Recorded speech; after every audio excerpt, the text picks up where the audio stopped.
Welcome to Mock 10 Sports, the September 27th, 2023 episode. We have a good one for you. Sit back real fast. Let me get this show link. We have two fantastic guests. Let me send it to both of them before we get rocking and rolling. And I will introduce you who these guests are. Perfect. All right, guys, let's get rocking and rolling here. Like I mentioned, we have a pushed up show today. Had some personal stuff come out, but that doesn't mean we're not going to get that second episode out to you this week. We're just pushing it up to Wednesday, guys. We just get to push it up a little bit more, give our predictions early, give our gambling picks early, just a day early. No big deal. As you know, it's Prediction Wednesday. It's usually Prediction Thursday, but it's Prediction Wednesday tonight. All 7 matchups. All 14 teams in conference action. First time this year, week 5. Best week of the season so far, in my opinion. Maybe not notable games, but from a conference standpoint of all 14 teams are in action. A big SEC West weekend, big SEC East action. We'll go into that. We also have 2 fantastic guests, and Carter Bryant from Power Hour LSU. Does a great job on YouTube. If you haven't checked it out, you need to. I'll give you his Twitter handle as we introduce him. Also, Rusty Mansell, Georgia fans know him, co-owner, producer of the DawgsHQ, Dogs headquarters, the Georgia Bulldogs on 3 website. Knows Kirby Smart really well. Does a fantastic job. He is the best guy to follow from a Georgia Bulldog standpoint. We'll bring both of them on to discuss, like I mentioned, LSU and Georgia. Thoughts so far. Preview the weekend matchups between LSU and Ole Miss and Georgia and Auburn. And as you know, it's Money-Making Wednesday. It's usually Money-Making Thursday. Turns into Money-Making Wednesday. But we're here. We don't have as many bets as this next week because, again, I don't just pick 14. Just give 14. If I don't feel good about 14, I'm not going to give you 14. So it's Money-Making Wednesday. We got about 8 of them. Feel real confident. Again, we went 9-4-1 last week. We're to 49% on the season. I told you, more film equals more dough. Start opening up that college fund. I'm telling you, we're about a third of the way through the season. We got a long way to go, guys. We're only getting started. Fantastic week, like I said. 49% on the season, moving up, like we said. But we're going to have our guest on the front end of the show here before we get into the previews and the Money-Making Wednesday. But quick, as you know, we always get around the SEC. Real quick, the big news. Texas A&M starting quarterback, sophomore Connor Weigman, out for the season with a broken foot. They thought it would just be maybe day-to-day, as Jimbo said. Came out this morning officially from Billy Lucci, owns Tex Ags, out for the season. I think it's kind of like a stress fracture type deal where weight bearing is only going to make it worse. Add in Max Johnson. Everybody knows him. Max Johnson, the former LSU transfer, Brad Johnson's son, Super Bowl winning quarterback with the Tampa Bay Bucks. Mark Richt's nephew. He's played in some games. You really couldn't ask for a better backup quarterback, if I'm being completely honest with you. A more serviceable backup quarterback. Alabama would love to have him. Auburn would give a lot to have him. South Carolina, I think, as a backup would give a lot to have him. A lot of schools would give a lot. He's got a high floor. Some people call him a statue. He's got a little bit more wiggle than you think. We'll preview that. We'll talk more about him as we get into that LSU Ole Miss matchup coming up. But real quickly, before we get Carter on here, I wanted to share the screen with you real fast and just kind of talk about some other quarterbacks in the league. It got me thinking today. What other backup quarterbacks would be serviceable and there wouldn't be a big drop-off, wouldn't really necessarily miss a beat? Let's first, before we get Carter on here, let's talk about Alabama. We've kind of seen this. Jalen Milroe, obviously the starter. Tyler Buckner, Ty Simpson. Jalen Milroe has his own struggles. I don't think Tyler Buckner, Ty Simpson would really be much better, if I'm being honest. I don't think they are going to get the job done from a championship standpoint, from the Alabama standpoint. We've kind of seen that. Well, I guess in a way, we've been lucky to see the backup quarterbacks. Wouldn't be a good situation for Bama. I wouldn't put them in that category. Just off the top of my head, LSU, Ole Miss, Tennessee would probably feel pretty good about their backup quarterbacks. Moving to Arkansas, if KJ Jefferson, let's hope he doesn't go down. But if he did, Jacoby Criswell, recruited him out of high school. I liked him. Transferred from North Carolina, from Arkansas originally, is adopted into his high school coach's family. Great kid. I think he has ability. I think it would maybe take a little bit to get going, But I think after a game or two, Criswell could run the offense for Danny Enos and Sam Pittman. I feel better about Arkansas's backup situation than I do Alabama's. I'll say that. Moving to Auburn, we've kind of seen that a little bit. Similar to Alabama, we've seen Auburn's backup quarterback situation. Obviously, they're rolling with Peyton Thorne. That could change. We know Robbie Ashford. Some people are calling for him to start. I personally don't think Robbie Ashford is the answer. Holden Gerner, maybe you go with the freshman, but your next two games are going to be tough to throw him into that fire. Now, some believe you just sink or swim. You get Georgia this week, LSU in 2 weeks. Maybe you let him go. Again, don't feel great about this backup quarterback situation, but you also don't feel great about the quarterback situation in general with them. LSU, we know this one, Garrett Nussmeier. I'd feel good about that. A little bit of a Brett Favre mentality, gunslinger. You're going to have more turnovers than Jaden Daniels. But again, LSU would miss Jaden Daniels, obviously, but I don't think it would be a massive drop to Garrett Nussmeier. So in the SEC West so far, I would say Arkansas with Jacoby Criswell and Garrett Nussmeier at LSU would probably be in the best situations right now. And that moves us to the next one. One of the teams I mentioned very quickly at the beginning of the show, I would say the Ole Miss Rebels, or as they have them here on our lads, the Mississippi Rebels. After Jackson Dart went down, Spencer Sanders. He started games at Oklahoma State. Some people are higher on Spencer Sanders than I am. But again, as a backup quarterback, Ole Miss would take Spencer Sanders. Absolutely, they would take Spencer Sanders. Without hesitation, they would take Spencer Sanders. Moving on to that one. After that, let's go to Mississippi State here.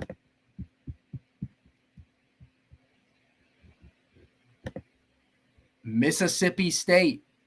Will Rogers, and then it's Mike Wright, the Vanderbilt transfer. They bring him in packages. I think from a throwing standpoint, Mississippi State would miss him a little bit. From an improvisation standpoint, offensive line struggling to go make plays with his legs. Yeah, you put him right there with that Alabama quarterback situation. If he's playing full-time, not a terrible situation to be in. You see him already a little bit. He dabbles in it a little bit. But overall, though, I don't think it would be a bad backup quarterback if he had to play full-time. Full-time, though, Mississippi State would be interesting. But again, he's probably about in that Alabama range. I think Auburn's in the worst shape from that standpoint. And then finally, the Texas A&M Aggies, who we just talked about. If he were to go down, let's just say Max Johnson were to go down, I believe that would mean it's the kid from Marcel Reed, I think. Yeah, Marcel Reed, the true freshman from Nashville, Tennessee. That wouldn't be good.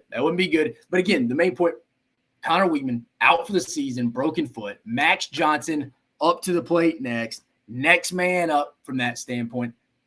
I don't really know if they're going to miss a beat. I think Weigman's got the higher ceiling overall, but also the floor, I think, is a little higher for Max Johnson. I really do. I think the floor is a little higher there for Max Johnson. Let's move to the SEC East here before we get Carter on the show.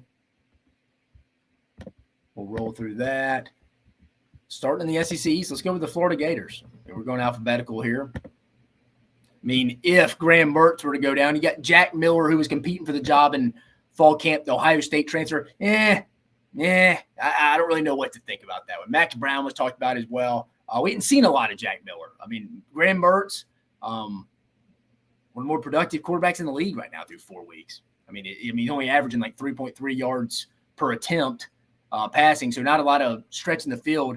But again, the backup quarterback, Jack Miller, I can't really say. I don't want to lie to you. I don't feel any really type of way about that. We'd have to really see that. Georgia, and if Carson Beck were to go down, Georgia would be fine. I think they could get something out of Brock Vandagriff or Gunnar Stockton. I feel like they'd be fine. But they've kind of stockpiled that room. I've heard great things about Brock Vandagriff, so I think Georgia would be fine there.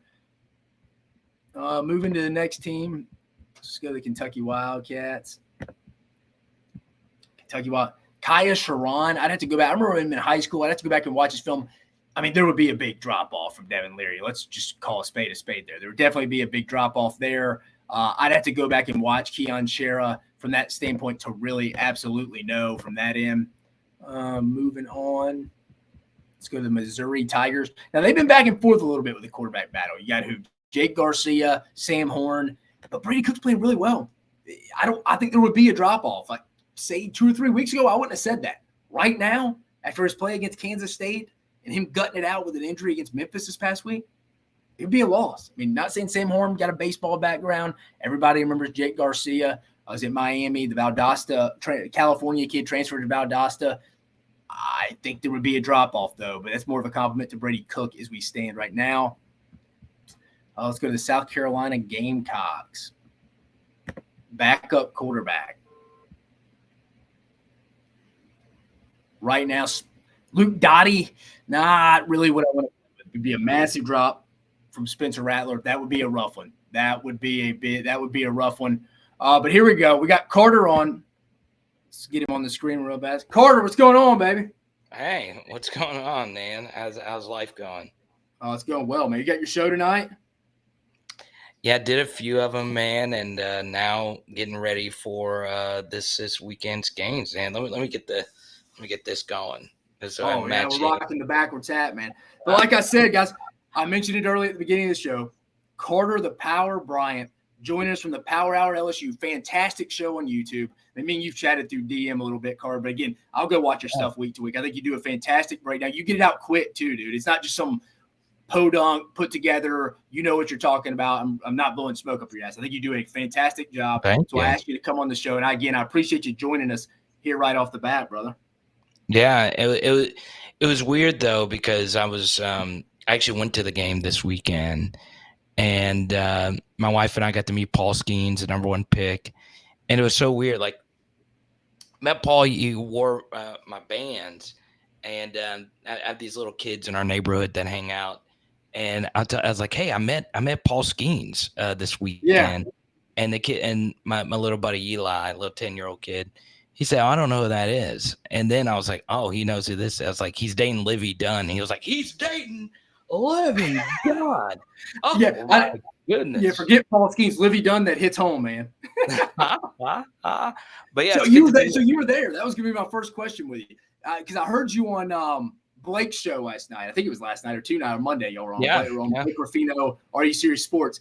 You mentioned you felt like the Tiger Stadium crowd kind of willed the team to a victory to some extent. You didn't exactly say that. I took that, so I didn't want to put words in your mouth. No. But tell me, what was the atmosphere like? We all know traditionally Tiger Stadium, rocking place, tough place to play. But tell me, what do you mean by the environment was kind of different? Was it more as the LSU fans were kind of threatened, you think? Yeah, I mean, it was a close game. Obviously, LSU fans understand that Arkansas plays them really close every year. And, when it's nighttime in Death Valley and it's a close game, they bring it. And they did. It forced Arkansas to call a lot of timeouts.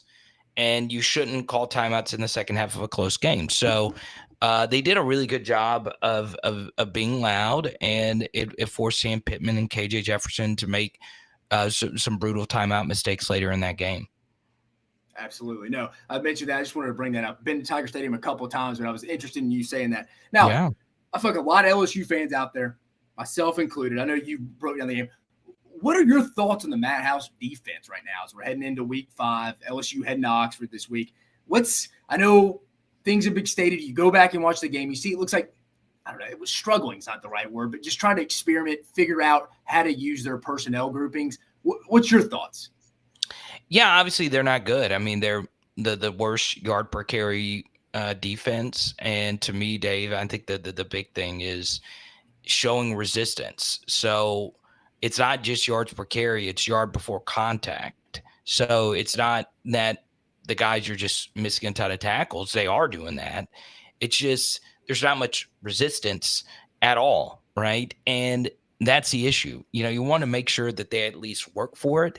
And there were a lot of plays that KJ Jefferson made that were incredible. And I know you're just not getting to know me, but I think KJ is so special. I really do. I think he's better than what a lot of people give him credit for. So I knew going into it that I felt like Arkansas was going to cover. I felt like Arkansas was going to play really tough.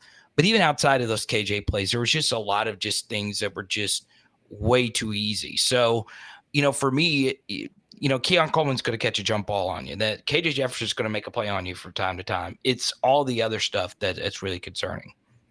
Carter, your thoughts? Do you like that Arkansas wide receiver group, or you think a little bit more was that LSU secondary letting them look a little better than they were?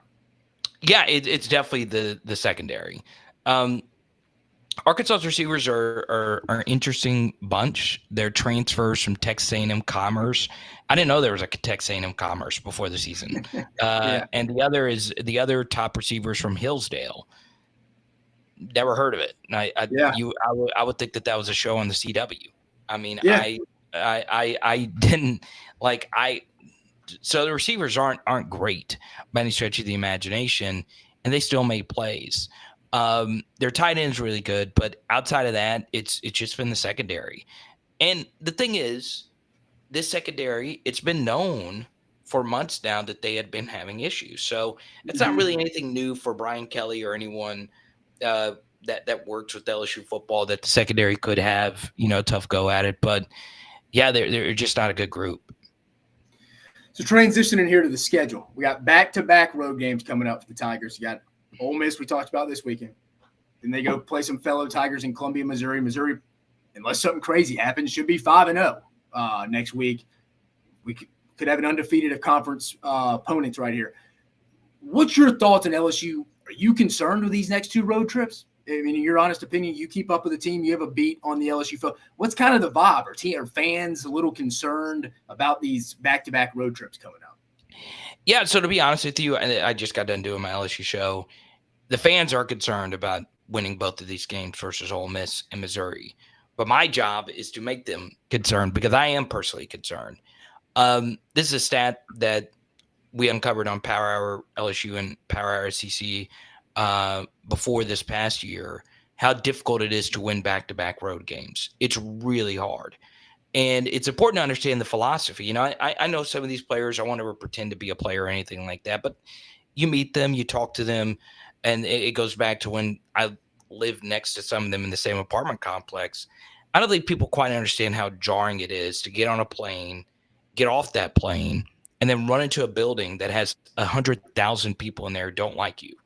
Okay. It's really hard to do, especially when you Yeah. consider how different college football is. You don't travel as much as you do all the other sports. So Yeah. it's tough to go on a plane back to back weeks and win both true road games. You also don't play a lot of true road games. So it's very difficult to win both of them. There's only Yeah. been two teams since 2019 that has won both of a back-to-back road game scenario.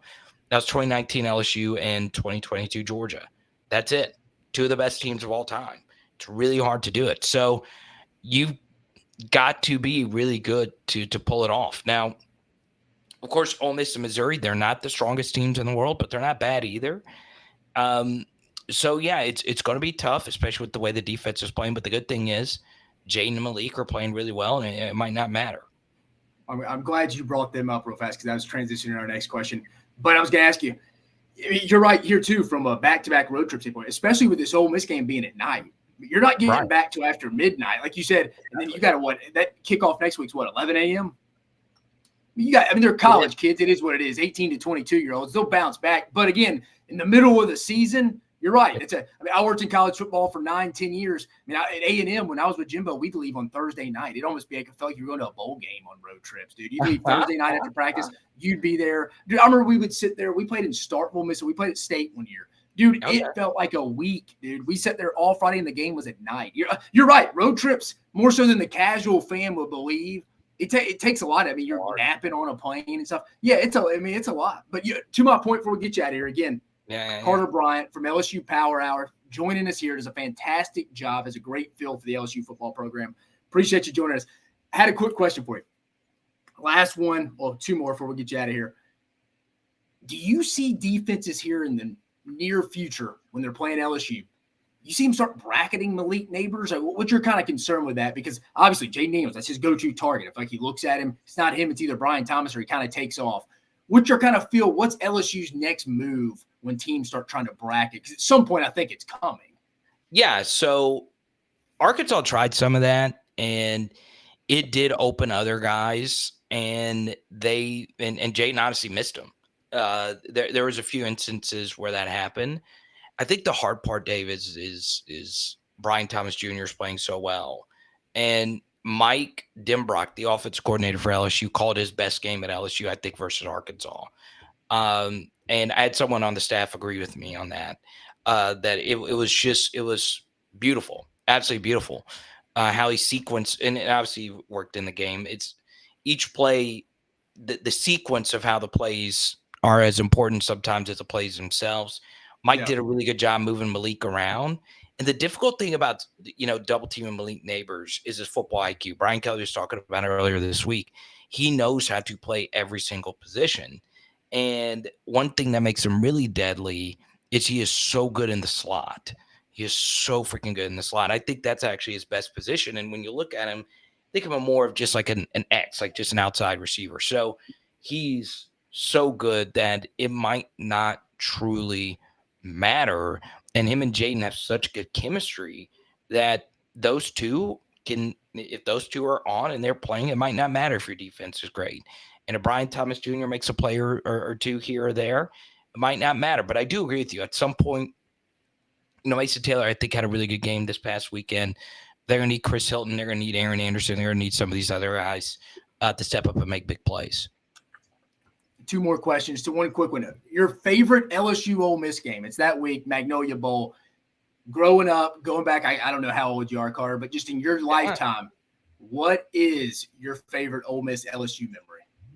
Well, I'm going to go with the one time I actually went to Oxford, and it was the Zach Mettenberger kneeling down with 5 minutes left to go in the game, which is I do remember that. Yeah, and my buddy on the team, Ron Brooks, had a pick six, and it was great being there to watch him get beat down, being in Oxford, all that stuff. It was great. I'll give you another one to go along with the back-to-back road game. Was 2019 LSU. That game was, I think, a very underrated Burrow game, and the defense for LSU played horrible. And it was kind of the John Rice Plumlee party coming out, wasn't it? Right. But that was what kind of actually led me down the back-to-back road game path. That was the week after the Alabama game, and then I started looking and seeing that teams really struggle on at least one side of the football on that back end. And that's, Dave Aranda had never had a bad game, like won that badly. And that led me to believe that playing those games back to back, especially how emotional that Alabama game was beforehand. So obviously that game was a very special one. All right, Carter, before we get you out of here, tell us, what's your thoughts? What's the feel? How do you see this one shaking out this weekend in Oxford? Yeah, people that are smarter than me that bet a lot, they actually really do like Ole Miss outright in this game. I saw Josh Pate straight up picked Ole Miss to win. Yeah, so I mean, obviously he knows a lot about college football, or at least I think he does. And there are a lot of people that I know that bet. One that actually lives in Vegas that really likes Ole Miss to win this game outright this weekend. I think LSU has enough to get it done. I do. I think the way Jaden and Malik are playing, one thing was Jaden did not have a good first half this past week, but the way those two are playing, the way LSU's offensive line is playing, I think they'll have enough. I think they'll be able to get it done in a shootout-ish kind of game. Well, it's good to hear. And Carter, I appreciate you, man. Thank you for getting on again. Guys, correct me if I'm wrong here, Carter. Carter Bryant, LSU Power Hour. Your show is on Tuesday, Thursdays, and Sundays at 8:15 p.m. Central Standard Time Zone. Am I correct in saying that? Yeah, that's perfectly fine. And if you're just a general college football fan, Power Hour SEC. So if you're not an LSU fan, I do shows on all the teams on Power Hour SEC. I've seen your stuff through KJ Jefferson and Arkansas breakdowns and stuff from their games. Well, it's crazy. Yeah, it's crazy. Arkansas far outnumbers everybody else. I did not expect that when I started the channel, but yeah, I do a lot of Texas A&M stuff. I find them fascinating this year, and I will give you one hot take at the end. The game in Baton Rouge will decide the SEC West between LSU and Texas A&M. Final week. I said that going into the season. I agree. I 100% agree with you. Yeah, I 100% agree with you. 100% agree with you. And also give Carter, if you're on social media, give him the follow at Carter the Power on Twitter right there, or on X, whatever we call it these days. But Carter, again, appreciate you joining us, man. You have a fantastic evening. All right, buddy. Cheers. Later, bub. Perfect. Carter Bryant there, guys, does a fantastic job. Again, not only LSU, he said it. I've seen it. He's not kidding. He has videos against or with Texas A&M, Arkansas. Does a great job breaking down. He gets it out quick, dude. It's like Sunday night. This dude has a whole game broke down. I mean, woo, he's quick, man. He is quick. Let's see where Rusty is, and we'll move from there. Let's see. Perfect. But until Rusty gets on, let's go back to just talking a little backup quarterback in the SEC before we get Rusty on, talk a little preview. But like we left off before Carter got on, we're talking about how would South Carolina feel if they're bad, if Spencer Rattler went down. It wouldn't feel great. Let's be honest. Luke Doty kind of used him as a package guy, wildcat guy. I don't think he could be the signal caller to go really win a bunch of games at South Carolina. Again, that'd be bad news bears for the old Gamecocks if Spencer Rattler went down. And then we have the Tennessee Vols, who are very interesting here. Very interesting here. If Joe Milton were to go down, or heck, who knows? They play bad enough. They play bad enough this week. He looks bad. He's a reason they're losing. I'm saying if he's a reason they're losing. I'm saying I actually think he gets a lot more flack than he really deserves. But let's just say he goes down. Something happens. Let's hope not. True freshman, 5-star everything. Nico Amalavea, freak show. Unbelievable arm talent here, dude. I saw him on a video. His ability to throw to the other hash is unbelievable. It's unbelievable. He's going to be the next guy for Tennessee. Would he be ready now? I don't know. I don't think that offense is as big as a transition for a freshman as some other offenses would be. So I think he may be a plug-and-play guy. Yes, it would obviously be a learning curve. He's a true freshman, but I don't think it would be some massive learning curve. So, again, Joe Milton, if he went down, it would be a loss, but I don't think it'd be some massive loss. Let's write that one down. And then finally, Vanderbilt. The Vanderbilt Commodores, baby. Let's see. They went down, I believe it's A.J. Swan. Right there. I believe, Ken Seals, who feels like he's been around Texas forever, recruiting him at Texas A&M from Weatherford, Texas. He didn't have the upside A.J. Swan does. But, again, I've said A.J. Swan has as much upside since maybe Jay Cutler, depending where you kind of figure in Kyle Shermer, who was a fine quarterback at Vanderbilt. But Ken Seals, I think he's a winnable plus guy. But on cue, we're done with Vanderbilt. My guy hopping on right now, Rusty Mansell. What's up, baby? Let's stay on Vandy and see what Barton's got going on. let's stay on Vandy. I like the hat, brother. Yeah, man. Company, I got to find out. A company sent this to me. It's a really cool hat. It's waterproof, so I have worn it to the beach, the pool, everywhere all summer. I need to get second person's asked about my hat. So if you're watching this, I'm sorry. It's a nice hat. I like it.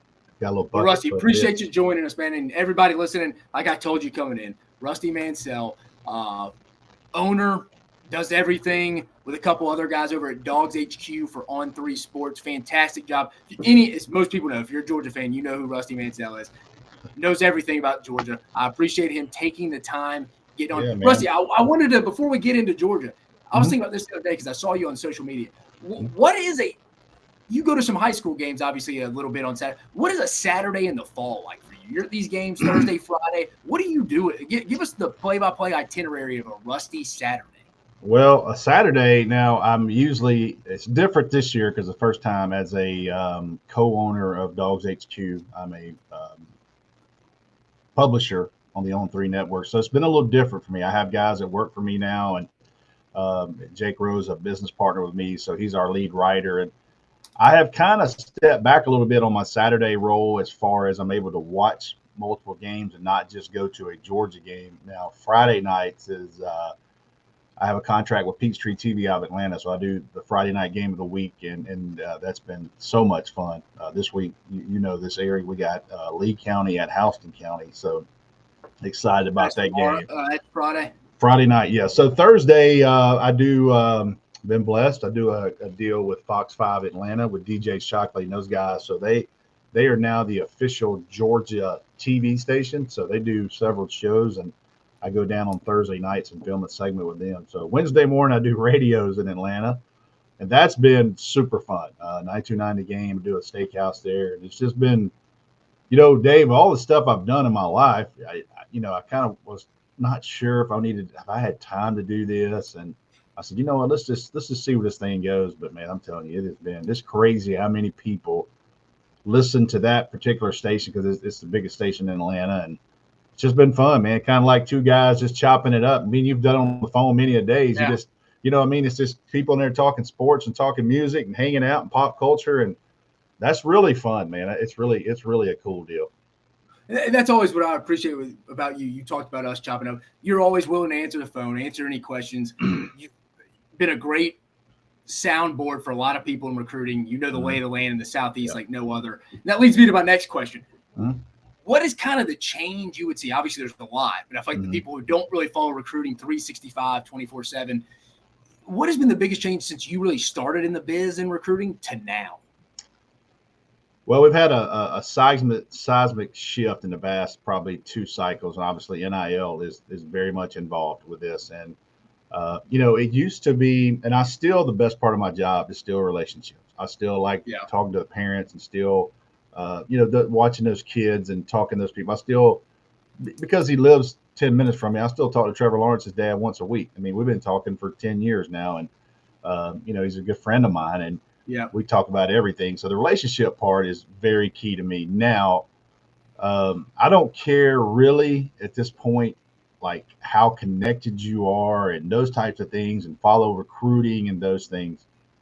Dave, these June official visits, you know, you can, it changes everything, because now on those Sunday conversations, when you sit down with that head coach, you kind of know where this thing's going. That those 4 weekends in June now have replaced, you know, the people that's followed it a long time. It used to be December and January, those OVs. Now the big decisions, and here's the thing too, Dave, these kids have been recruited 3 or 4 years now. You know, it's not like you're recruiting 1 or 2 cycles. We could spend 2 hours, and you know this more than anybody, on the wear and tear of being a college football coach and support staff. It's insane. Now you're having to recruit these kids 3 and 4 years to even get down to that final OV. So I think the biggest change for me has been June official visits, and then NIL involved, because it certainly is a game changer. You kind of find out, you know, where these kids are going to go. And you know, I know a million kids that were leaning one way in May and felt like they were going to end up at the end of June. They didn't end up at those schools, certainly because of, you know, NIL is a big deal. Oh, no, absolutely. I can attest. Like you said, that June in 2021 where it came open again right after COVID, it doesn't go fit in a whole recruiting calendar into one season right there. But transition to Georgia, obviously, team you have a great feel for, you know, Kirby Smart. What is, in your opinion, what makes Kirby Smart just different? And also kind of 2 questions in one here. What makes him different? And when do you think was kind of the turning point to what we know what Georgia is today from at the beginning of his tenure back starting in 2016?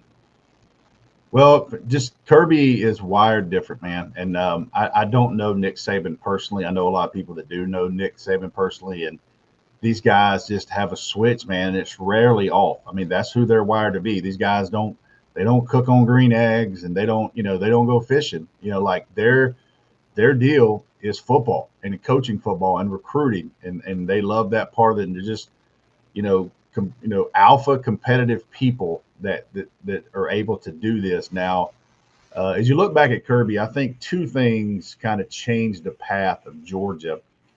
And one thing in particular doesn't get enough mentions. Georgia goes 8-5, and everybody, I think, knew that Kirby Smart could recruit. I don't think schools negative recruited him that way, but they did negative recruit him after going 8-5, saying, "Hey, look, they lost to Georgia Tech, man. They lost to Tennessee on a Hail Mary. I mean, that he can't do it. He can't win on Saturdays. They got rid of Rick, who's winning 10 games, great guy. Now Kirby can only win 8. And I think the biggest thing that helped Kirby Smart was one Sunday conversation between Nick Chubb, Sony Michel, Lorenzo Carter, Davin Bellamy, and Roquan Smith, because he got those 5 guys to come back.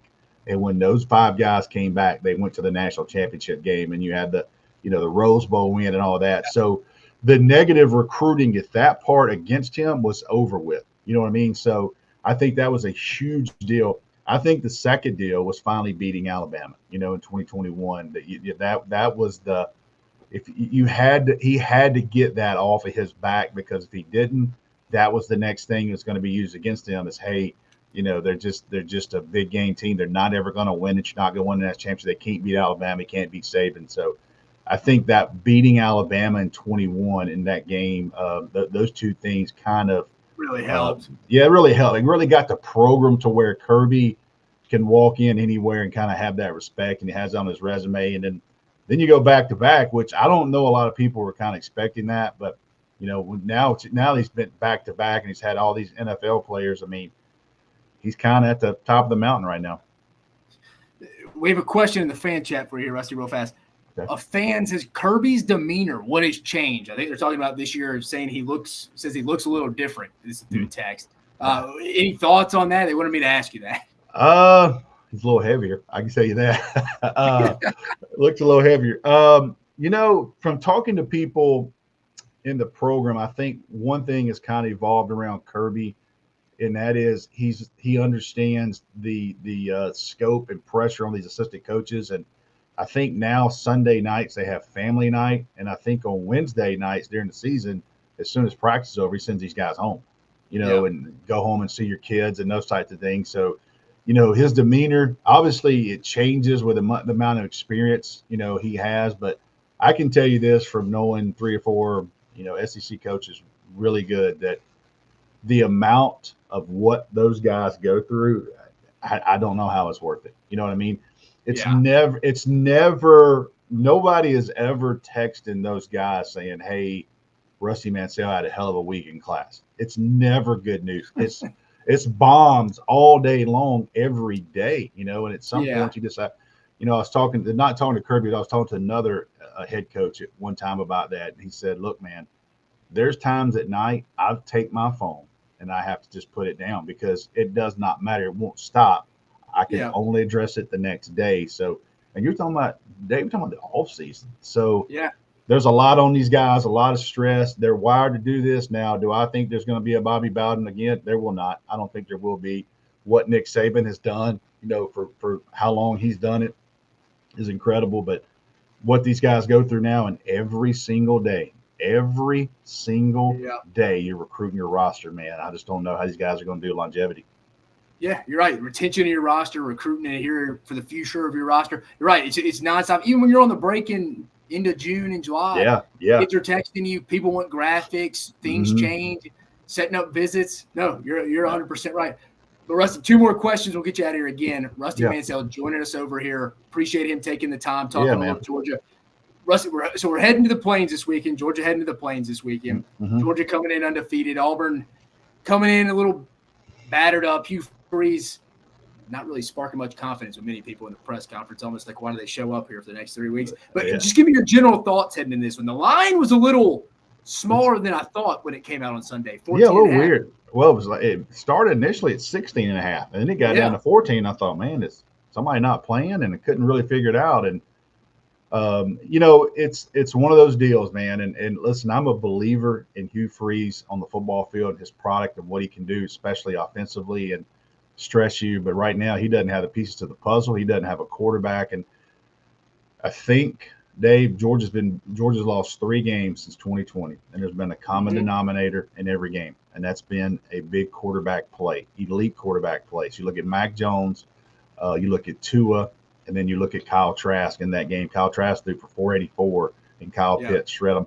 So when you look at that formula, if Georgia doesn't give them some cheap turnovers, a special teams turnover, a couple of short fields, I think it's just going to be an uphill challenge. And it might be, 27-10, 24-10, something like that. But here's the thing too, man. Right or wrong, and Kirby certainly knows this, and he's earned the right to do this. But if Kirby gets up on you, like the Tennessee game last year, he'll suffocate you. I mean, he will absolutely try to run that clock out.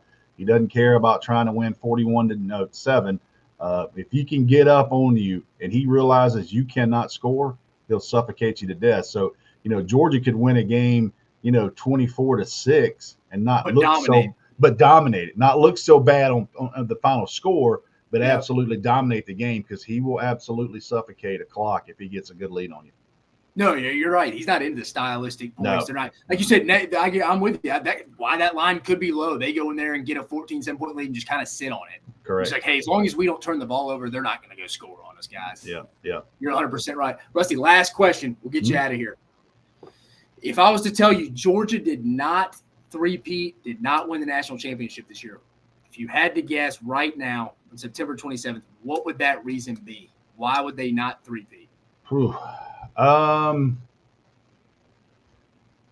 I think somebody's going to have to outscore them, and I think that's kind of the way I think you could beat Georgia. And you start thinking who can do it. Okay, so USC kind of fits the narrative. Now, defensively, they don't. Mm-hmm. I personally think Texas can play bully ball. I think they got elite wide receivers. Their quarterback's playing well. They're good up front. They got a running game. They kind of check to me, they kind of check the boxes of what Georgia has had problems with. You look at Michigan and teams like that. I don't know that Michigan's going to bully ball Georgia. Maybe they do. So you look at teams like that. Ohio State right now, I'm not sure is as good as they were last year. I don't think Georgia's quite as good as they were last year. I don't quite see a super team. The potential I do see, I think if you start looking down the line, is Texas. Now, what would be the kind of the negative there? Sark hadn't been there with this group. You know what I mean? So you don't know how that thing's going to play out either. The one unknown, Dave, you probably watch a lot more than me, is Washington. Everybody tells me that Washington offensively is legit. And I don't know about defensively. So, in Alabama, I don't quite want to tuck them away just yet because I think they can figure out some things. And this is a year that, you can play really good defense, throw a couple of deep balls, and if they're able to run the football, you can win some games. So they looked a lot better on the offensive line, which was puzzling to me to start the year. I feel like they got some really good players there. I was talking to former player Mike Johnson this morning in the station. He said, look, Rusty, they played a lot of duo, did a lot of better things this week, so they might figure it out too. But if I say Georgia is not going to three-peat, I think someone like Texas, just too much firepower for Georgia, and they're not able to outscore, like Georgia outscored Ohio State. It didn't stop them. They just outscored them. You know what I mean? Ohio State missed one at the end. So games like that, Alabama, they had to outscore Alabama, and if somebody beats Georgia, I think they're just going to outscore them. And I think you bring up a good point before we get you out of the Texas one. The defensive line's improved tremendously. Yes. I mean, I would say right now in the country, from what I've seen, the two best defensive lines are Georgia and Texas. And I think, like you said, Texas could give Georgia some problems offensively. Again, that would be a long time away. But you're right. Yeah. With the light to be too big for a team, it's never been there. And Georgia's whole roster has at least been there, played in big games like that. Played in those big games. They played in big games. And listen, Kamari last year's the guy that everybody kind of knows is a stronghold over there. So you look at those games and, with Worthy and A.D. Mitchell, what would the other corners be able to do in a lineup like that? So it's been the recipe to beat Georgia. Multiple elite receivers, really good quarterback play. That's what's giving Georgia problems. Going back, you can go back to Joe Burrow. I mean, that team right there, that you look at the team they had in 2019, 2020, it was still Jordan Davis, Jalen Carter, Trayvon Walker. They were all pups. But the formula was there, and you had to have elite wide receivers and you had to have elite quarterback play. Right now, Texas, to me, potentially looks like they would have that recipe. Absolutely. Rusty, I appreciate you. I know you're busy as hell. You gave us the rundown of the schedule. I appreciate you joining us, man, to come on and talk a little Georgia for a bit. Me and you'll keep in touch. I'll give you a call. Yeah, have me on. Yep, have me on anytime, man. Thanks, Dave. Appreciate it, man. Have a good night. Thank you. Again, everybody, Rusty Mansell over from DawgsHQ on Georgia's On3 website. But if you want something to know about Georgia, he's not going to toot his own horn. I will. No, could pick up the call. He could pick up the phone right now, call Kirby Smart, and could get probably whatever he wanted. Obviously, besides the stuff Kirby wouldn't share with everyone. But again, Rusty Mansell does a fantastic job. Carter Bryant does a fantastic job. Thought those would be good guests coming on between LSU's big matchup with Ole Miss this week. They have another big road game next week. You heard Carter. Since 2019, only 2019 LSU and 2022 Georgia have won back-to-back road games. Now, sometimes those aren't set up in the schedule as much, but again, it's impressive. I mean, it's going to be tough. That is going to be tough for LSU coming in. And then Georgia, first road trip of the season. We'll get into that preview. We're getting to the previews right now. Georgia's first road trip of the season, though. Appreciate Rusty coming on. We'll have those guys on again. But it's time, guys. It's time for a little preview. Let's kick it off. Florida at Kentucky, 11 a.m. Central Standard Time Zone on ESPN. Kentucky currently favored by 1.5. Setting the tone for you on this one, though. Massive game for both teams. Kentucky's won 2 in a row in this series. I think that's forgotten about. That's forgotten. I bet Billy Napier's hammered that home to his squad this week. Florida, left for dead 4 weeks ago in Salt Lake City. Nobody was wanting to bring them back to Gainesville. They were left for dead. In my opinion, they're 1-0 in must-win games so far this year, though. They had the Tennessee. Tennessee came to town 2 weeks later. Florida's program, Billy Napier, Graham Mertz, the fan base's backs were against the wall. Tennessee came into their house, came into the crib, and Florida flexed its muscles. They flexed their muscles back and said, no, we're staying in this SEC East race right off the bat. We're starting off 1-0. This is another one, but it's on the road. You're not going to have the home crowd behind you for this one. Again, Florida 1-0 in must-win games. I think this is another one. Transition to Kentucky. Cats come in 4-0, but they haven't really been truly tested. You go watch the film. There's been some highs and lows, but overall there's been a lot of inconsistencies on offense. And that was Kentucky's problem last year, the big blue wall. They brought in transfer quarterback Devin Leary. He's been okay, but it's always something with their offense so far. It's either Devin Leary can't get them into the right protections, false starts, procedural issues, receivers dropping the ball, turnovers. Kentucky wants to be in the East race come November. They need to split these next two, and their next game next week's at Georgia. So I don't know if they need this one. Both teams need this one. One team is going to be feeling really good about themselves, and the other, it's going to be a long road ahead. As you know how we do it, where this game will be won. It's going to be Kentucky's front seven versus Florida's offensive line. Florida has to be able to run the football to win this game. For Kentucky, no one has rushed over 100 yards on the Cats so far. But again, remember the schedule I just read you. Not overly been challenged. But I do like their guys on the outside. J.J. Weaver and Octavius Oxendine have been really good for Mark Stoops and defensive coordinator Brad White.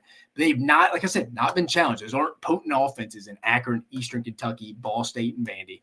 For Florida, running back Trevor Etienne, I think he's going to have a big day on the edges, though.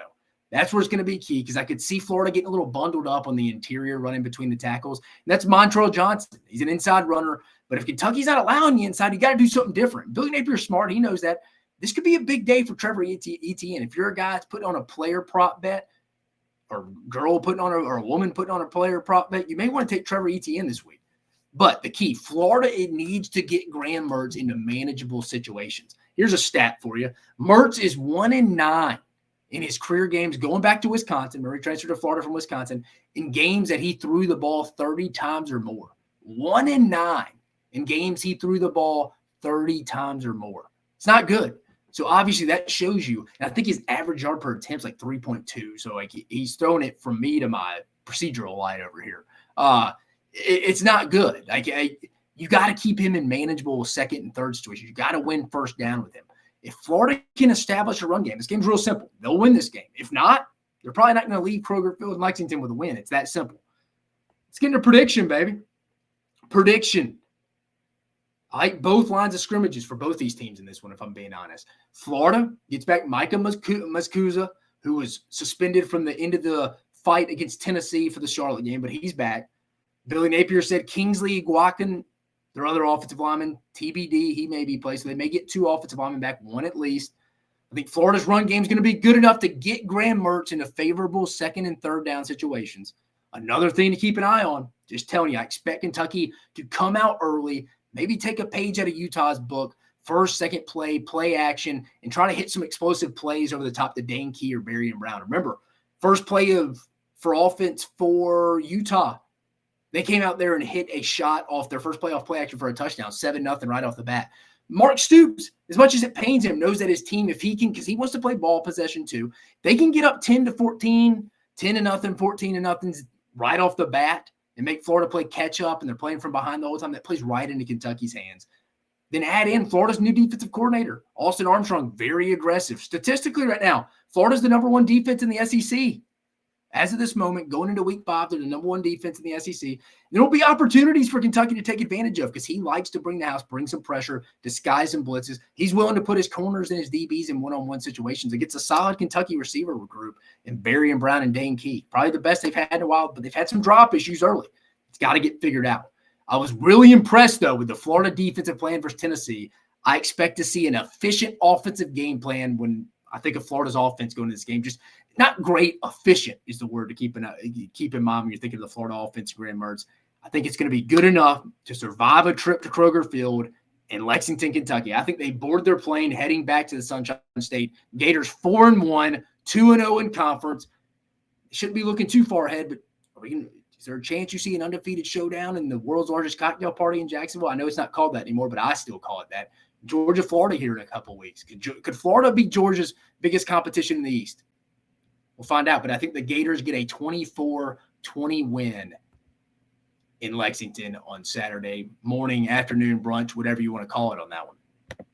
Moving to the next one. Woo! This is one I've been a part of twice. It's always down to the wire. Texas A&M versus Arkansas in Arlington at Jerry's World, 11 a.m. Central Standard Time Zone, SEC Network. A&M currently favored by 6.5, setting the tone. We discussed it at the beginning of the show. A&M starting quarterback, sophomore Connor Weigman, out for the season, handing the reins over to Max Johnson, former LSU transfer. Really, after Weigman went out at the end of the second half, Texas A&M offense really started clicking, started going. I mean, I'm telling you, Max Johnson's got a higher floor. His worst is better than Connor Weigman's worst. Weigman's got a higher ceiling, more of a gunslinger, going to take more chances. Max Johnson's going to go through his progressions. Remember, he's a coach's kid. Brad Johnson, Super Bowl winning quarterback of the Tampa Bay Bucs. His uncle, Mark Richt, we know that if you follow the SEC, was at Georgia for 15, 16 years. It's in his blood. He understands that. Real cerebral kid. But we have 6 SEC West teams going at it this week, and I can't think of a matchup that defines the 2023 SEC Western Division better than this matchup right here. Who are both these teams? I think everybody's asking that. I mean, is this the A&M versus Miami? Is this the Arkansas versus BYU? Or is this the Arkansas team that went into Tiger Stadium and probably should have won last week if they had better red zone success? What teams are these? Is this the game A&M comes out and kind of sets the tone, puts people on notice? I mean, they got Alabama coming to town next week. Do they come out and look really well, just kind of like people expected them to do against Miami, and it just didn't happen? I mean, to be fair, they came out hot. They were 10-0 right off the bat. It just kind of fell apart. Is this the game A&M puts it all together? They haven't had a complete game yet. Does this Arkansas squad I just mentioned, do they build some momentum off last week's performance? 2 emotional rival games here, though, back-to-back for Arkansas. Schedule's usually not like that. Arkansas usually plays LSU last game of the regular season in November. It's usually some freezing cold game. But they played our LSU first game of the conference regular season schedule, and then they go to Arkansas. These are 2 of their biggest rivalry games back-to-back. I don't care what people tell you. Arkansas takes the LSU game more serious than LSU does. Just is what it is. They also take this game a lot more serious than Texas A&M does. The Southwest Classic. This is a trophy game, guys. This game is normally down to the wire. Momentum-changing plays throughout the entire game, you name it. I mean, everybody remembers the Damani Richardson play last year. I mean, KJ Jefferson on the goal line extends. They knock it out. They're running it. I forget who. Maybe Andre White hands it back. Or maybe Tyreek Chappelle, one of the corners, hands it back to Damani Richardson, and he runs it back for a touchdown. Kind of like that Ed Reed play back when he was at Miami and Boston College. Crazy play. Stuff happened. Crazy things happen in this game. I was a part of this one twice. In 2017 and 2018 in Jimbo Fisher's first year. One was an overtime win. I think it was Armani Watts' interception in the end zone to end it in overtime. And then next season, 2018, Jimbo's first year, we ran the opening kickoff back, and we had to get a stop at the end on defense to win it. Arkansas was going to drive to win the game. I think that was Chad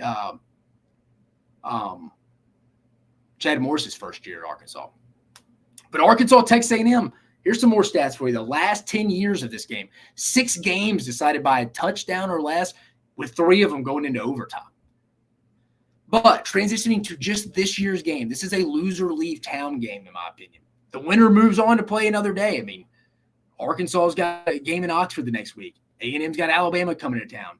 The loser, however, will not feel great about their chances in competing in the SEC West. Is the most wide open. I remember the SEC West being since 2014. It probably is more so this year. And we aren't even at the end of September, or we're not even to the end of September yet. We're almost there.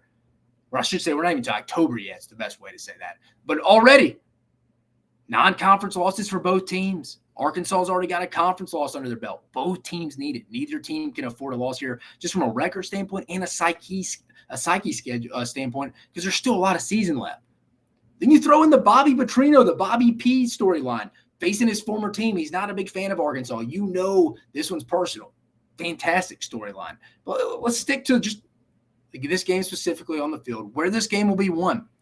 I think to be real specific here, how does the A&M offensive line pass protect Max Johnson in his first start this year? Arkansas defensive coordinator, who I worked with at UCF, it's his first year at Arkansas, Travis Williams.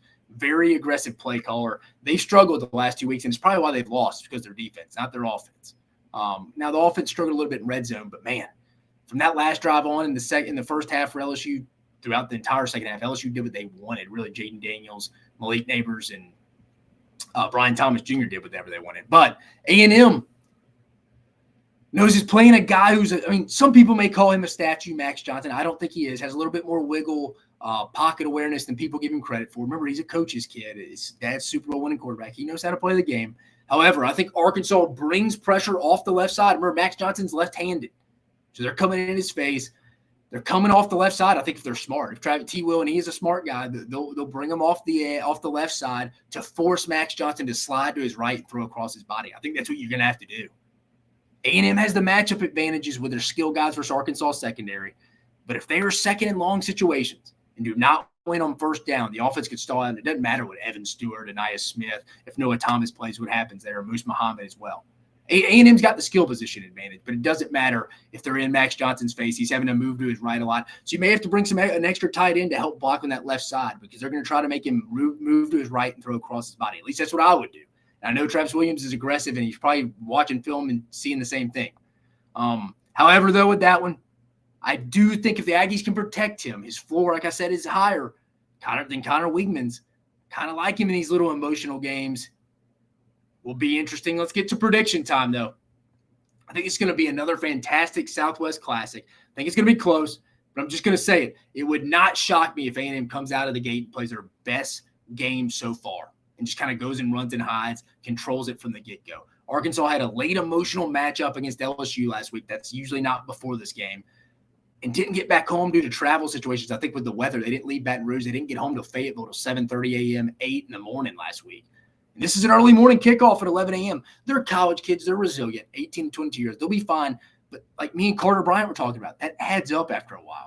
Arkansas, they're not going to be they're going to be on the road for 4 straight weeks. They got LSU last week, Arlington this week, Oxford next week, then go to Tuscaloosa the next 4 straight weeks without being at home. But back to the game. Can Arkansas's offensive line get enough push against a very talented A&M defensive front to give KJ Jefferson and the wide receivers enough time to pick up where they left off last week? Because they played really well last week. Also, something to keep an eye on from a defensive standpoint if you're A&M. This has been a pretty undisciplined group since DJ Durkin has been at A&M. This is his second season as the DC. Can the A&M defense be disciplined enough to not forget about the delay releases from the Arkansas tight ends? And specifically, if you watch the LSU game last week for Arkansas, Luke Haas, freshman of the week in the SEC, had a big night in Baton Rouge last week. A&M's got to watch him. A team that struggles to tackle out in the flats. That's where Miami picked up a bunch of their yards and took advantage of the Aggies. They better be watching out. They better keep an eye on that. I'm sure they are, but it's easier to say that Monday through Thursday than it actually is on Saturday. Got to be locked in. I think the Aggies have their best defensive performance of the season. I think the offense comes out firing out of the gate. I'm thinking more for A&M, more of a passing to set up the run type game plan by Bobby Petrino here and Jimbo Fisher some. Give me the Ags coming out hot. Arkansas coming back a little bit. Ags in a close one. But again, do not be shocked if they take control early, win this one going away and running hot. Give me the Ags. Give me Texas A&M 31-24.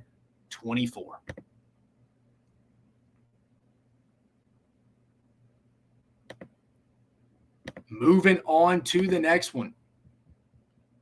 LSU at Ole Miss, 5 p.m. Central Standard Time Zone on ESPN. LSU -2.5 right now, setting the tone for you. Things have changed since week 1 as well with this one. A lot of people are down on LSU a little bit, myself included. I still think they have some questions on the back end, but this is the first road trip of 2 coming up for LSU. We talked about it with Carter at Mizzou next week. But first, the trip to Oxford, and this is Brian Kelly's first trip to Oxford, a place LSU has struggled some in the past. But for Ole Miss, this is a must-win situation for Ole Miss. Look, Lane Kiffin is not going anywhere. Locked in after this. He's locked in this after the last year's contract extension. People can say what they want. He's not going anywhere. But the honeymoon stage is over, and the more you keep losing big games, the more big money people are ultimately going to stop ponying up to the Grove Collective. Ole Miss is an IL collective. I think the honeymoon stage for Ole Miss was a little bit over when he started flirting with Auburn a little bit. But again, Lane Kiffin, I think Tyler Siskey said it on his show on Disrupt Media. What is it? If he loses this week, he's one. If Alabama ends up winning 9 or more games this year, he would be 1-20 in his career at Ole Miss, I forget exactly, against teams with 9 or more wins. He's beating the teams he should, but losing to the teams he shouldn't be losing to. But this game specifically, the Lane Kiffin MO is off this year. His trademark. His offense starts and ends with the run game. People forget about that. People think he wants to sling it around. No, he wants to run the football. Go look up last year. Then you add in their best skill guys have been beat up. Trey Harris, wide receiver, Zachary Franklin, the UTSA transfer. Then right through, I thought was the best tight end portal addition from Memphis, Caden Prieskorn. Played a little bit, had the first catch against Alabama up the middle last week, but he's been banged up. Do they come back a little healthier? Probably. Is this the week they can get anything going on the ground against an LSU team that is struggling to put their personnel in the best position to succeed on offense? An opportunity for both the Ole Miss offense and the LSU defense to get right. It really is. This is the best offense that Pete Golden and the Rebel defense will probably play from top to bottom this year. And I thought Ole Miss played solid last week against Alabama. Ole Miss is better on defense for sure. The personnel is not always there, but they're better. Does Pete Golden become the first DC? Carter mentioned it. Arkansas and Travis Williams bracketed Malik Neighbors a little bit, but full-time, is Pete Golden the first DC to do that this week against LSU? Do they bracket Malik Neighbors, take him away, and make Jaden Daniels beat them with someone else, saying, hey, Malik Neighbors is not beating us? And then also something to think about before where this game will be won. How does Ole Miss use their own number 4? Remember, Harold Perkins, LSU's sophomore star. He's number 4, do everything. Very similar to Ole Miss's true freshman number 4. Centurion Perkins, is he a spy for Jaden Daniels? He was spying Jalen Milroe last week. I think Pete Golden goes with that same similar game plan for this week. But where this game will be won, we just teased it. The Ole Miss run game versus the LSU defensive front. And I say this all the time. Ole Miss has to earn the right to throw the football against the LSU secondary. They can, but they have to earn the right by establishing a run game. That starts with running the football against a stout LSU front, at least from a personnel standpoint. If Ole Miss can get the run game going, look out. They could put up some points on LSU. Now, that's easier said than done. We all know that. But Ole Miss's offensive line, this is what concerns me. 27 tackles for losses in 4 games, and 10 of those 27 being sacks. That's awful. That's terrible. So 4 guys back. I know they changed offensive line coaches. And John Garrison here now. Thornton went to Auburn. But is it that big of a difference? I'm kind of asking. But another stat, Ole Miss has had 19 red zone attempts so far this year in 4 games. Only 11 of those trips have turned into touchdowns. It's not good. It's not good at all. Prediction, to piggyback where I just left off when I said where it would be won. LSU's third down defense is not good right now. It's 99th in the country in third down conversion rate. Not good. Now, with that being said, if this Ole Miss offensive line is in third and long situations, I expect Harold Perkins to have a field day versus right tackle Micah Pettis. Once they probably make him – I don't know if I'd spy Jackson Dart if I'm there. I'm bringing Harold Perkins because there's such a mismatch against the right tackle Micah Pettis. If I am Matt House, I'm lining up Harold Perkins on Micah Pettis. He may win it. He's going to win it at least 7 to 8 times, if not every time. I just do not see Ole Miss getting the run game going enough to win this football game. I do think Ole Miss is going to have their fair share of explosive plays, though. Just a weird line. It's had me weird all week. It started off, I think, at 3. It's down to 2.5 now. Vegas thinks this game's going to be close. They think this game's going to be close. I don't know what to tell you on that. I think it will be back and forth for a while through 3 quarters. But I think LSU wins the 4th quarter, pulls away with a win that is a lot closer than the final score indicates. Give me the LSU Tigers 37-28. Moving on to the next one. We talked about it with Rusty here. Georgia at Auburn, 2:30 p.m. Central Standard Time Zone on CBS. Georgia, 14.5-point favorite right now. Me and Rusty talked about it a little bit lower than we thought. Maybe Georgia's first road game. Auburn can only play better on offense, but setting the tone. 2 teams heading in 2 different directions. Georgia obviously has championship aspirations to three-peat, and they're really trying to get healthy. That's probably their biggest issue right now in their red zone offense. But Auburn just trying to put a respectable product out on the field in Hugh Freeze's first season. That's all they're trying to do. Defensively, Auburn's been fine, though. Ranks 5th in the SEC. It's early. 22nd nationally. Again, it's early. But for some reason, if I'm an Auburn fan, I feel some type of way with Hugh Freeze. And maybe this is just me, but he's painted such a faint picture starting last week. Talking about, well, we've only been here for a year. A&M, LSU, and Georgia all have been there for a while. Well, no kidding, dude. You knew that when you took over the job. Jimbo Fisher's going into his 6th year. Kirby Smart going into what? Since 2016, his 8th year here at Georgia. I mean, Brian Kelly going into his 2nd year. Come on, man. I know you're trying to set realistic expectations, but shoot, should we even load the bus, get on the plane? I mean, what are you telling your other kids? It's just weird. Or what are you telling your current kids? It's weird to me. It's just weird. Show up with some confidence to your weekly press conferences, Hugh. Come on. Offensively, Auburn's just been awful. Awful. Specifically in the passing game. I mean, they only threw for 67 more yards than I did last Saturday, and I was sitting on my couch. 67 total yards is what they threw for last week. It's bad. 67 yards in College Station. Against an A&M secondary, it's not any good. Does Auburn make a move at quarterback from Peyton Thorne to Robbie Ashford or even the freshman Holden Gerner? I don't know. Your next two games are rough to be throwing them into that. Do you throw them into that fire? I don't really think there's a right or wrong answer. And I usually have an opinion on a lot of things. But moving to Georgia, Georgia's been really beat up through 4 weeks. That's really been their notable news. Kirby mentioned guys early in the week. Safety Javon Bullard, defensive lineman Michael Williams, wide receiver Ladd McConkey, running back Kendall Milton, and other running back Roderick Robinson are still questionable heading into the weekend. I think you'll see Kendall Milton and Michael Williams play this week. I feel like that. From what I've heard, I feel like they'll play. Defensively, Georgia's still Georgia. Hasn't been overly tested, but they're a good unit. Leading the conference in scoring defense again, but injuries are starting to mount. I still think if this defensive line can stay healthy, them or Texas are going to have the best defensive line in the country at the end of the year. I truly believe that. Offensively, Dogs are trying to get a feel of what they want to be. New OC Mike Bobo, who Georgia fans are obviously familiar with, starting to get comfortable with the personnel, what he feels comfortable his personnel can do. I know Georgia fans will be impatient, but they've had a couple weeks to iron it out. Now you're taking the show on the road. Besides getting healthy, a place Georgia could get better at, I mentioned it earlier, red zone offense. They got to start converting red zone trips into touchdowns. That's a big part of the game today and can really come back to haunt you in games where teams have equal talent. I mean, look at Arkansas last week. If they score another touchdown in the red zone, they probably win the game. If they score a second touchdown in the red zone instead of settling for a field goal, they definitely win the game. Red zone offense. People are willing to give up yards to the 20s. You got to finish in the red zone.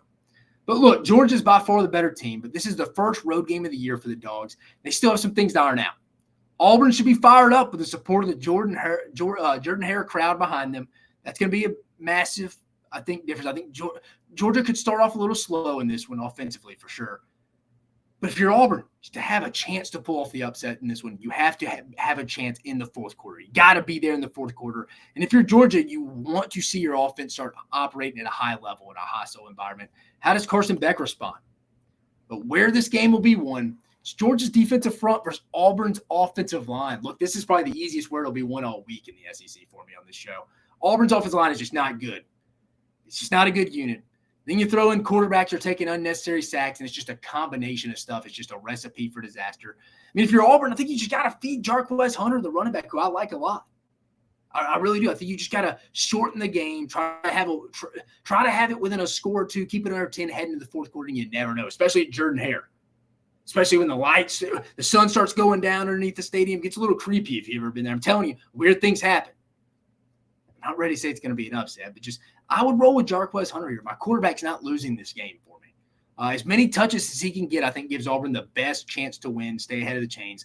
Now, you may run into a brick wall a few times, but you got to be patient. But it's better than taking sacks, being 2nd and 12, 2nd and 15, 3rd and 12, 3rd and 15. This one's simple. If Auburn has any chance in this game, the small chance they have, the offensive line will have to play the best game they've ever played. Also, play calling, like I just mentioned, is going to have to be very patient. Prediction. I think it's going to be a game where Georgia fans are moaning after another week, wondering why they just didn't bury Auburn. Probably another big bash fest of Mike Bobo. But everyone relax. Auburn's going to be motivated to play at home in their first SEC game against one of their biggest rivals. It's Georgia's first road game. The operation's going on the road for the first time. There's going to be a little bit of adjustment. I do think Auburn is going to look a little better offensively. How could they not? They can't be worse.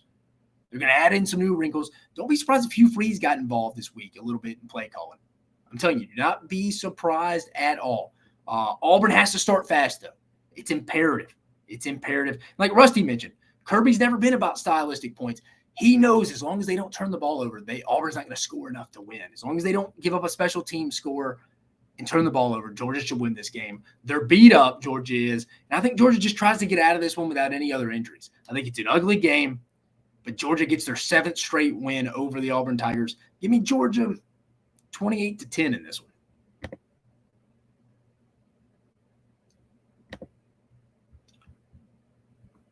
Moving on to the next one, South Carolina at Tennessee.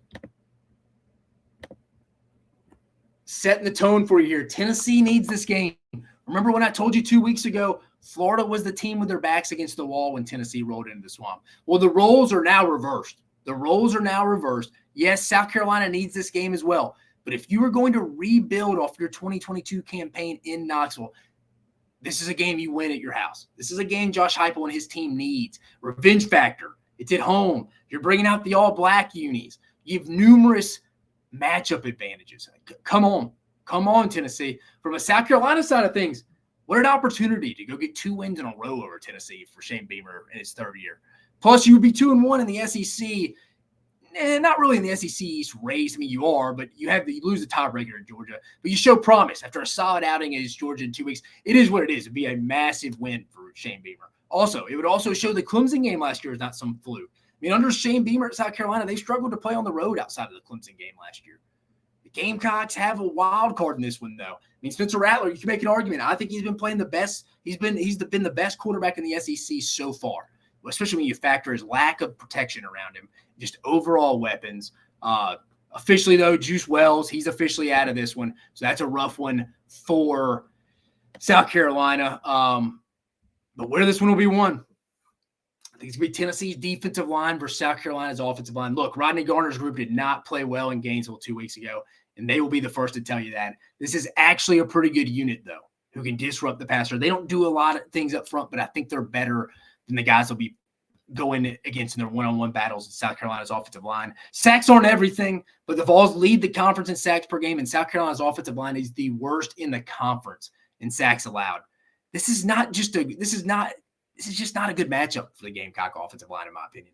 Dow Logan's the offensive coordinator for South Carolina, a smart guy, and he knows that the offensive game plan going into this one will be something to watch. Let's roll into it, guys. Prediction. Tennessee's at home, game they have to have. The revenge factor is real. No matter what Tennessee has said all week, they're not thinking about that. They're just thinking about winning this football game. You know, behind the scenes, Josh Heupel's saying, hey, guys, these guys ruined our chance to go to the college football playoff last year. Night game in Neyland. Fans will be desperate as well. It's the exact role reversal they had against Florida last week, but their backs are against the wall at home. So Tennessee needs this one, guys.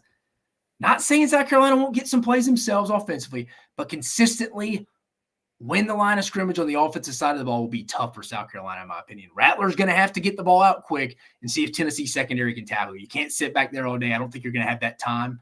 The key to this, in my opinion, is getting Tennessee off to a hot start. I think Josh Heupel knows that. I think them probably watching the game, going back, reviewing the South Carolina-Mississippi State game from this last week. You know Heupel, Joe Milton, and those other receivers see opportunities downfield for them to go get back on track offensively. I think this is a perfect get-right game for Tennessee at home. I've been confident all offseason when Tennessee would win this one. I said it was my number one most confident conference game going into the season back in late July. I'm not changing it now. Give me the Vols, 38-14 under the lights at Neyland. Big win, get-right win for the Tennessee Vols and the Tennessee program. Couple more games for you here, guys. What do we got? We got 2 more. Yep. Going to game in Starkville, Alabama, Mississippi State, 8 p.m. Central Standard Time Zone on ESPN. Alabama's currently favored by 14.5. Setting the tone, Alabama's first true road game of the season. How do they react? That's something that comes to my mind. South Florida, they went on the road, but there was more crimson in the stands than there was green. Let's call it what it is. I mean, it's not even a full road effect either because Alabama's going to stay the night in their own team hotel in Tuscaloosa and bus over the 80 miles. So really their first road test when they're on the road, staying in a place they're not familiar with. That'll be next week in College Station. How does this Alabama offense handle this? What will the offensive identity look like? You could tell last week they went more 12 personnel, using Dupree at tight end and Nyblack at tight end, ran Milroe off the tackle some. Do we start seeing Tommy Reese using Jalen Milroe between the tackles, some more design runs? I'm just really intrigued. To see how this offense, when they take the show on the road, performs in probably going to be a hostile environment. One of the more under-radar hostile environments when you factor in the Cowbells in Starkville. Now the defense is probably the best defense Alabama's had in the last 5 years. It's probably not even that close. Mississippi State coming to this one after back-to-back losses where both the offense and defense have just looked poor over the last 2 weeks. I hate to say it, but State, surprising with the Zach Arnett-led team, they look soft right now. They look Charmin soft right now. Arnett in the past had physical, aggressive defense, but this group just looks tentative. They got to fix that. Offensively, this team's in an identity crisis. Do they want to be a Kevin Barbay offense? They want to play to Will Rogers' strengths. They want to incorporate some of the spread stuff still. I think it's really a combination of the playing within the Will Rogers strength and Kevin Barbay offense. They looked better last week. But, I mean, do we see Will Rogers throwing the ball 26 to 29 times, or do we see them throwing the ball 48 times like they did 48 times last week against South Carolina? I doubt they do that against Alabama, because that would not be good, because Alabama probably is the best edge rushers in the league. Will Rogers had a very grip it and rip it type attitude last week in Columbia, but it worked for him. In that one. Where this game will be won, Alabama's front versus Mississippi State offensive line. Look, there's a lot of poor play on the offensive line going around the SEC and in college football in general. Outside of LSU and Georgia, everyone has had their struggles up front on the offensive line. State's no stranger to this either, and I have a hard time seeing them blocking Dallas Turner, Chris Braswell, Jaheim Otis, and Tim Keenan up front. Alabama right now is the best defense in the SEC. Will they be at the end of the year when Georgia starts to get a little healthier? I don't know, but right now they are. I don't think Bama's going to have to commit 8-9 guys in the box to stop Mississippi State's run game. Another thing is Jarquavius Woody Marks going to be healthy. How healthy is he in this game? That's going to be key, because I think he's one of their best playmakers outside of Kedrick Griffin. I do not see State having much success on offense late Saturday night. Then let's just say State is protecting better than we anticipate. Alabama's not getting home to Will Rogers. What happens on the outside? Or what weapons on the outside, I should say, scare you if you're Alabama? Like I just mentioned, Kedrick Griffin. Good player, but I think Bama feels like Kool-Aid McKinstry or Terrion Arnold can handle him by themselves. This is just another simple where it will be won. It's just I think Alabama's defensive front's better than Mississippi State's offensive line. I've tried to tell Mississippi State fans going into the season, there's going to be a transition standpoint, from a footwork standpoint, from just a timing standpoint of the offensive line. I know you have 4 starters back, but it's a new system. But prediction here, guys. Prediction on this one is this year Mississippi State will be competitive against Alabama. It's all relative, and I think this is the year State could compete to an extent with it being at home. Alabama's offense being somewhat inconsistent. Bama's going to win a lot of games sluggish, ugly, low-scoring fashion, though, this year. I think they are. I think 2009, 2011, right? Rusty said, some teams win 24-10. It's only a 2-score game, but it was actually dominant. You never felt like it was really in question. I think a game like this, I think this is one of those games. This is a game I think it'll be close at the half. Bama pulls away middle of the fourth quarter. When I say pull away, Bama gets up 2 scores, kind of sits on it, just tries not to turn the ball over. Again, that's not a lot, but for this Mississippi State offense against this Alabama defense, a 2-score game in the second half is going to be a lot for them to overcome. Give me Alabama 27-10. And then we're into our last one, guys. Last preview, Missouri at Vanderbilt, 3 p.m. Central Standard Time Zone on the SEC Network. Missouri favored by 13 right now. Setting the tone. Missouri rolling in 4-0 into Nashville with a chance to get to 5-0 with a showdown. We mentioned it earlier against LSU on the horizon next week in Como. Tread lightly here, Eli Drinkwitz. Do not let your team overlook this road trip, because they're looking ahead to a crazy environment that will ensue on their campus next week. With that being said, Vanderbilt is not a good football team. I would love to be in the defensive meeting rooms this week over at Vanderbilt and ask them how they plan to cover Luther Burden. I would. This is the best receiver they've seen this year so far. Would absolutely love to hear that answer.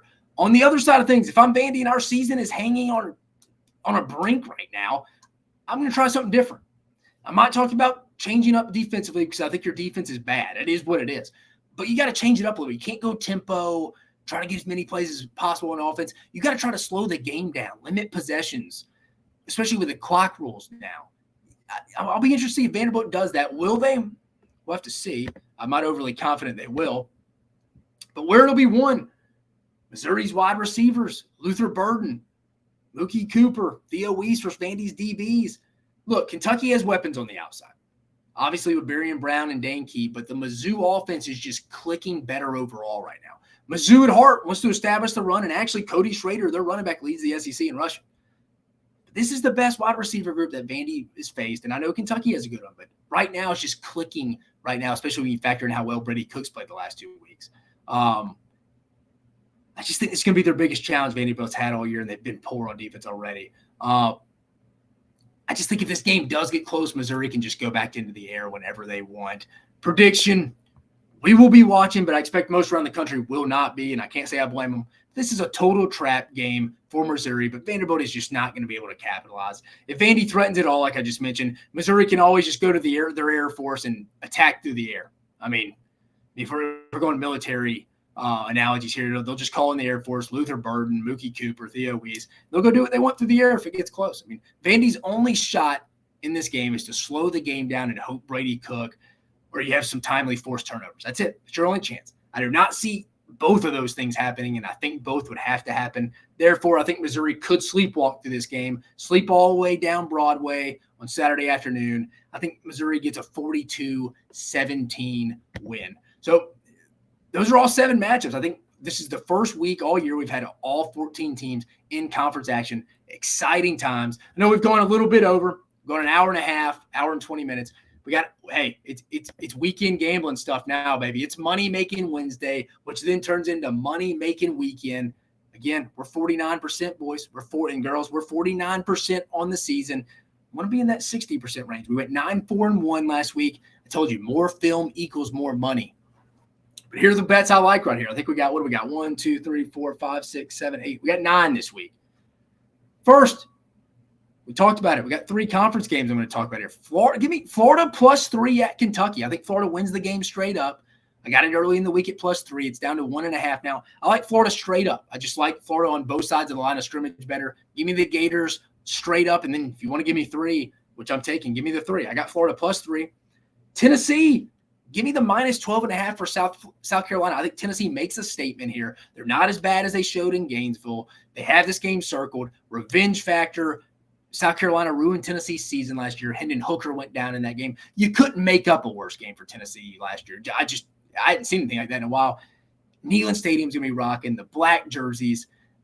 South Carolina's offensive line is not going to be able to protect. They lead the conference in sacks allowed. Tennessee leads the conference in sacks. Give me Tennessee big. Tennessee big in this one, -12.5.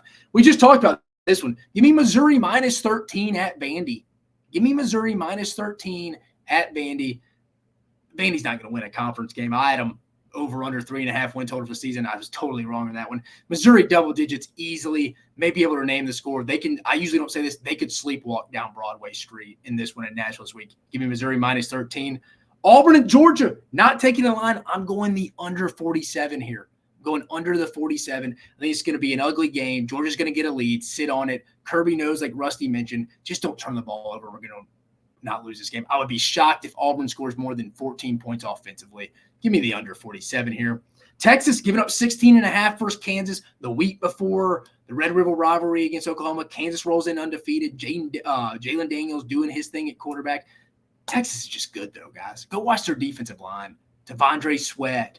Guys, just a really good defensive line for Texas. It's at home. Give me Texas big. I like Texas. I think they cover the -16.5. Michigan at Nebraska. Give me the under 40. Michigan doesn't like to run up the score. Nebraska can't score. It's at Nebraska. Sluggish, slow game. Give me the under 40 in this one. BYU, this is a Friday night matchup.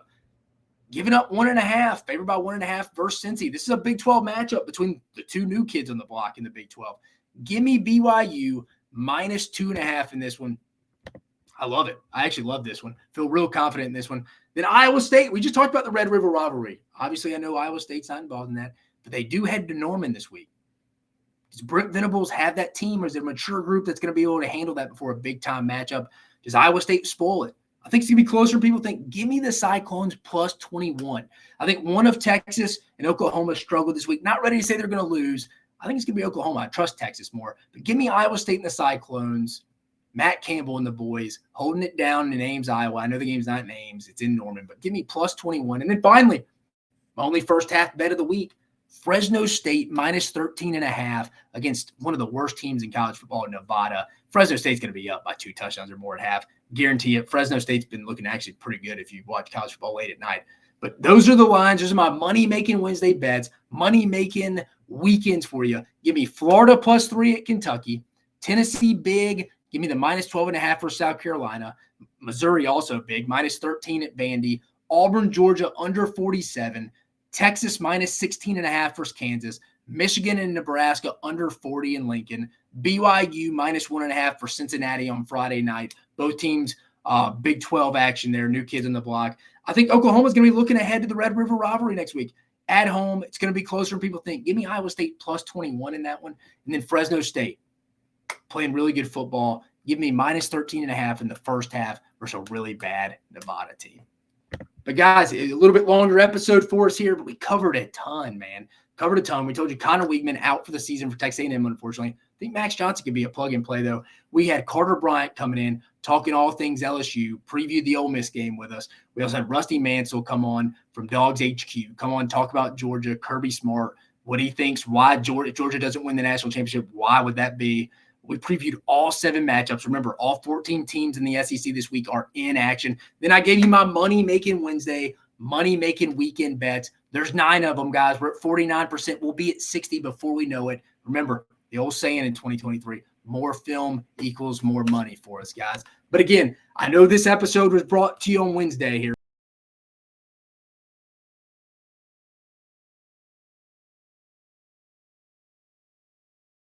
On this episode of appreciate you joining us on this episode of Mock 10 Sports. You have a fantastic weekend.